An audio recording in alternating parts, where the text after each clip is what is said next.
आप सबको पता है कि महाराष्ट्र और झारखंड में आगामी विधानसभा के चुनाव होने वाले हैं। चुनाव आयोग ने डेट भी डिक्लेयर कर दी है। हम बार बार कह रहे हैं कि चुनाव आयोग और खास करके मुख्य चुनाव आयुक्त राजीव कुमार जी, आप निष्पक्ष चुनाव करवाइए। आपके लिए पक्ष और विपक्ष में कोई भेद नहीं होना चाहिए।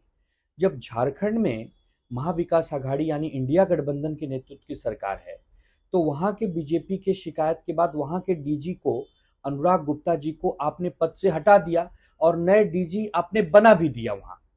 लेकिन जब वही घटना महाराष्ट्र की डीजी को लेकर आ रही है कि जब विपक्ष यानी महाविकास आघाड़ी के नेता कह रहे हैं कि इस समय की जो वर्तमान डीजी हैं उनके खिलाफ काफी शिकायतें हैं, रश्मि शुक्ला नाम है, उनको उनके पद से मुक्त करिए, तो आप नहीं कर रहे हैं।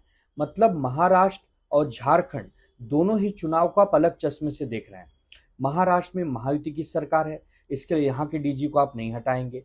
झारखंड में महाविकास आघाड़ी यानी इंडिया गठबंधन के नेतृत्व की सरकार है, तो वहां के डीजी को आप तुरंत पद से हटा देंगे और नए डीजी को लाके बिठा देंगे।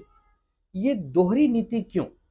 बार बार आपके ऊपर प्रश्न चिन्ह उठाए जा रहे हैं कि आप ऐसा कैसे कर सकते हैं। टीएन शेषन साहब को जब हम याद करते हैं, वो भी मुख्य चुनाव आयुक्त रह चुके हैं।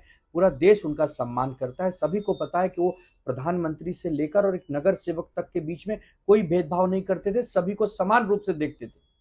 लेकिन आप जहां बीजेपी की सरकार है वहां अलग ढंग से काम कर रहे हैं, जहां गैर बीजेपी सरकार है वहां अलग ढंग से काम कर रहे हैं। तो आप पर सवाल क्यों नहीं उठे? आपको बताना चाहिए कि जब महाराष्ट्र के महाविकास आघाड़ी के नेता यहां के डीजी को हटाने के लिए कह रहे हैं तो आप नहीं हटा रहे हैं।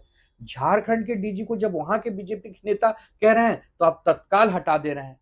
तो प्रश्न चिन्ह तो उठेगा।